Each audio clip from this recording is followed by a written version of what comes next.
All right, estudiantes, example numero tres here to finish this off. And this is the last type of surface area problem you would see, and that is with a triangular prism. Now, of course, I saved the best for last. Triangular prisms can be tricky, and that is because, first off, how many faces do triangular prisms have? If you are saying 6, you are wrong. And this is where you would need to go back to your notes to that 9-1 that we did once upon a time ago, if I can find it. There. If you look at your notes, triangular prisms actually have 5 faces, not 6. That makes a big difference. I don't know, I'm just clicking on random things now. Boom. So 5 faces. What shapes are those faces? Looking at your triangular prism, what kind of shapes is it made up of? It is made up of 2 triangles and 3 rectangles. And that will always be true.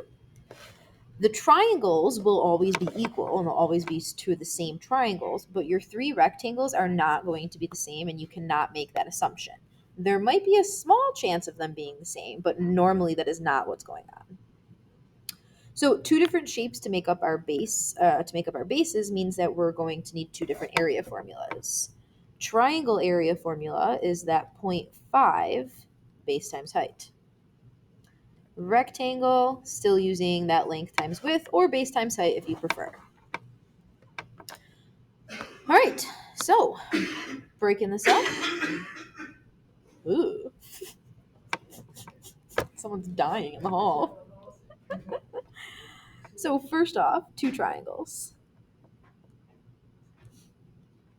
And again, I'm going to organize my work just like I did last time, kind of labeling everything as I go. So those 2 triangles, just going to start by highlighting it.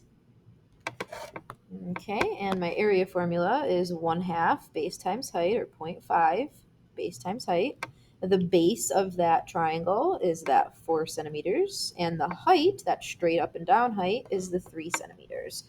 Remember, you don't want that 5. That 5 is the slanted height. This right here is the 5 centimeters. Okie dokie. So back to some math.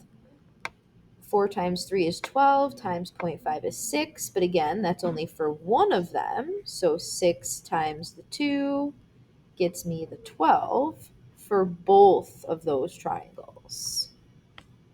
Again, this is for only one triangle. We've got to multiply that by 2 to get both triangles. So my triangles are 12, my triangle areas are 12 centimeters squared. Boom. Up next. Up next, we have our 3 rectangles to deal with. And again, like I said, these 3 rectangles are all different. So we cannot just do them all at the same time and multiply by 3. So first up, the first rectangle that's kind of jumping out at me is the bottom, the rectangle that it's sitting on. And your highlighting is going to get sketchy here because you're going to be highlighting over things that you've already highlighted. So it might help to outline it with a different, bolder color. So let's go with the bottom. All right, that's a rectangle, so I'm using my length times width. As you can see on my purple here, a length is going to be 11 centimeters for that long part, and then that 4 centimeters. 11 times 4 is 44 centimeters squared. Okay, after the bottom, and again, I just like to organize my work this way. We did green, we did purple, let's go pink. We did the bottom, that would leave the top. Again, getting really confuzzling because I'm overlapping here. So I'm going to do the top. If it helps, you're welcome to take that top shape and kind of draw it out on your paper separate from the 3D figure. Looking at that, we can see that that 11 is going to be used for one of my dimensions. Now the other side of that pink is actually that 5 centimeters. So area equals 5 times 11. Area equals 55 centimeters squared. Okay, last but not least, we have our side panel there, that little side piece. Okay, and again, getting really scrunched in there, so might not be the worst idea to kind of bring it out. This side right here corresponds with this right here, telling me that that's 3. And then this, we might have think that that would be 5 because the 5 is there, but it's actually not. Remember that 5 is representing that slant length of the triangle, whereas this is the same as this, which actually turns out to be your 11.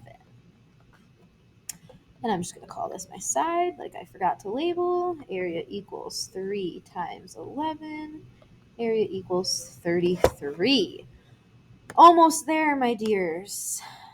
Finally, we just want to get a total surface area of whatever we get when we add the 12 plus the 44 plus the 55 plus the 33, which ends up being 144 centimeters squared. Make sure you're showing work and that you're keeping it organized.